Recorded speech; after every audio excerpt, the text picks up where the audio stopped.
Welcome to SAS, short and sweet tips for the business sector from the Case Mastermind Group.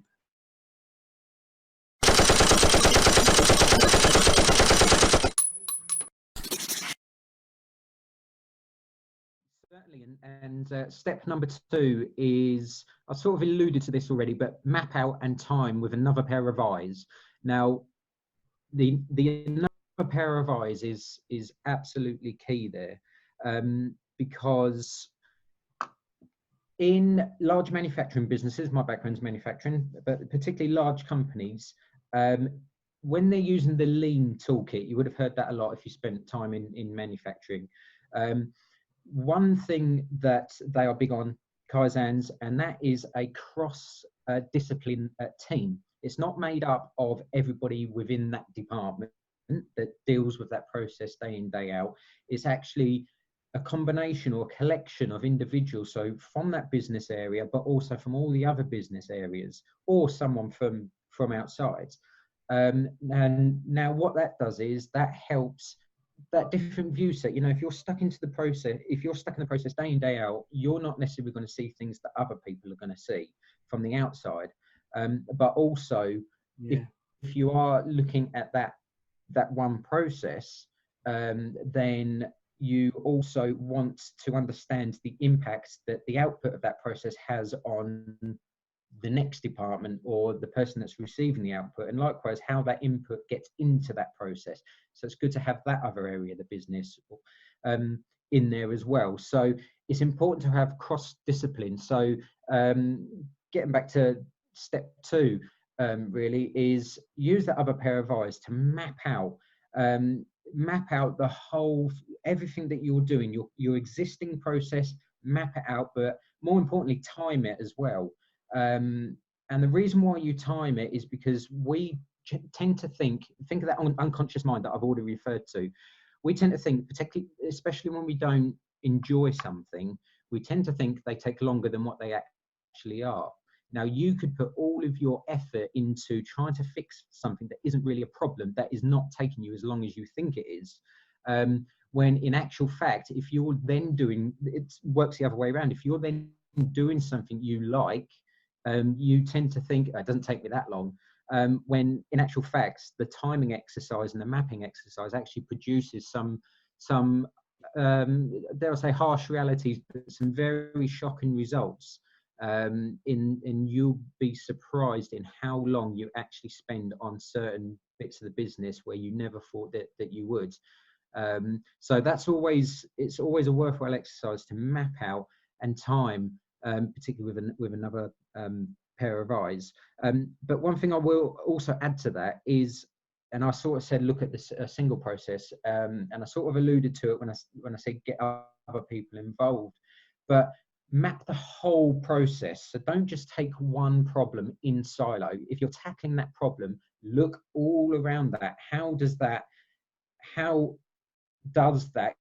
get into that process and go out of that process? Because a lot of businesses that have the mentality of continuously improving tend to pick up a problem, fix the problem, and then they move on to the next problem, fix the problem. And because there is no synergy or no joined up thinking around all of that, they tend to end up with these little things in particular systems, you know, whether it be an Excel spreadsheet or something, that you got one thing here, one thing here, one thing here, one thing here.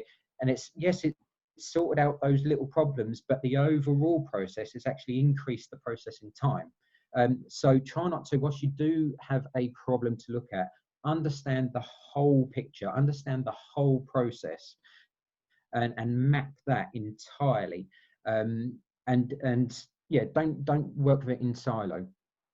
And also, you know, again, I've spoke about existing processes, but map out, and sort of alluded to this in stage 1, map out what the to-be process is as well. So if you're a startup, obviously you haven't got a process yet, map out what you want it to be. If you've got an existing process, map out your existing processes, time it, but also map the to-be process, removing all of that stuff that doesn't provide value. Okay, yeah. So very much of a stand back, holistic approach, stand around, and preferably stand around with a few other people if you can, and get their input and feedback. Okay. Absolutely. That makes Independent eyes work extremely well because you can get lost in it. So yeah, the other bit, map out in time. I'm sure everybody knows that, but definitely the other pair of eyes is key, and one that's been very good throughout the years for me. Yeah, absolutely. And I would imagine a well-trained eye, someone who's got experience in business processes and those sort of things is going to be a lot more beneficial, isn't it, as well? Yeah, absolutely. I mean, the bigger the, I mean, you obviously don't want too many people involved, but certainly you want people that have that different set of eyes, but also the ability to be able to extract information out of people and processes that you wouldn't necessarily think about. Yeah. I think, it's you don't ask a gardener to come and look under your bonnet to help fix your car. If you've got trouble in the garden, you're asking. But you want a car mechanic to look under the bonnet, and I think it's the same with anything, isn't it? It's got to be someone with a bit of knowledge around that. Excellent. No, that's really good.